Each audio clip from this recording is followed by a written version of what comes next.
दोस्तों, अगर छोटा बिजनेस करने में आपको कहीं संकोच महसूस हो रहा है, कुछ शर्म आ रही है, तो ये वीडियो को आज जरूर कंटिन्यू देखिएगा। क्योंकि मेरे पापा कहते हैं, बेटा भले ही मोची का ही काम करना, लेकिन तेरे जैसा मोची दूसरा कोई शहर में नहीं होना चाहिए। मैं उसी बात को फॉलो करते हुए आज तक कपड़े के व्यवसाय से जुड़ा हुआ हूं। मेरी नजर में दुनिया में दो तरह के लोग होते हैं। एक वो जो अपनी कमजोरी को अपनी ताकत बना लेते हैं, और दूसरे वो जो अपनी ताकत को अपनी कमजोरी बना लेते हैं। तो दोस्तों, आज इस वीडियो में मैं दूसरे तरह के लोगों के बारे में बात करूंगा, जो अपनी ताकत को अपनी कमजोरी बना लेते हैं। कई लोगों की समस्या यही है कि उन्होंने अपनी ताकत को अपनी कमजोरी बना लिया है। कोई कहता है मैंने बीटेक किया है, मैं छोटा सा बिजनेस कैसे शुरू कर सकता हूं। कोई कहता है सर मेरे पापा क्लास 1 ऑफिसर हैं, मैं घर से कपड़ों का बिजनेस करूंगी तो लोग क्या कहेंगे।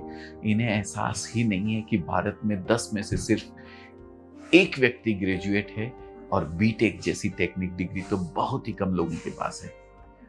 उन्हें यह भी नहीं पता कि एक अच्छी पढ़ी लिखी और फाइनेंशियली स्ट्रॉन्ग फैमिली से होना कितना बड़ा एडवांटेज है।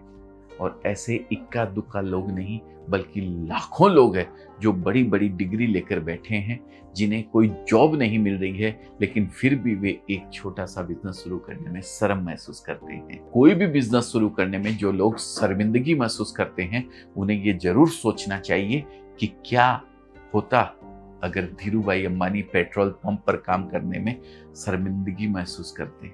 क्या होता अगर एमबीए चाय वाला अपनी हायर एजुकेशन के चक्कर में चाय का स्टॉल शुरू नहीं करता। क्या होता अगर लॉन्जरी रिटेल स्टोर जीवामे की फाउंडर रीचा कर, जिन्होंने बीटेक और एमबीए दोनों किया है और जिनकी फैमिली भी उनके बिजनेस के खिलाफ थी, ने शर्म महसूस की होती और दूसरों के बारे में सोचकर ये बिजनेस नहीं शुरू किया होता। दोस्तों, अगर आप सिर्फ इसलिए खुद को बिजनेस करने से रोक रहे हैं कि लोग क्या कहेंगे, तो इस बात को अच्छे से समझ लीजिए कि यूं ही नहीं कहा जाता कि सबसे बड़ा रोग क्या कहेंगे लोग। ये बहुत बड़ी बीमारी है दोस्तों, और आपको इससे बचना होगा। आपको ये समझना होगा कि कुछ तो लोग कहेंगे, लोगों का काम है कहना। अभी वे उस विजन को नहीं देख पा रहे हैं जिसे आप देख ले रहे हैं, इसलिए वे आपका विरोध कर सकते हैं, आपके खिलाफ बोल सकते हैं। इसलिए इस विरोध की आप बिल्कुल भी चिंता मत करिए। उनको आपकी शुरुआत दिखाई दे रही है, उनको आपका अंत नहीं दिखाई दे रहा है। वो अंत क्या होगा उस समय जब पता लगेगा, तब वो तालियां बजाएंगे आपके लिए। बड़े बिजनेस की शुरुआत एक छोटे से कदम से होती है। अब समय आ गया है वह कदम उठाने का। ये मायने नहीं रखता कि शुरुआत कितनी छोटी होती है, मायने ये रखता है कि शुरुआत होनी चाहिए। इस वीडियो को मैं एप्पल कंपनी के को फाउंडर यानी कि मिस्टर स्टीव जॉब्स के एक कथन के साथ समाप्त करना चाहूंगा। आपका समय सीमित है, इसलिए इसे किसी और की जिंदगी जीकर व्यर्थ मत कीजिए। बेकार की सोच में मत फंसिए। अपनी जिंदगी को दूसरों के हिसाब से मत चलाइए।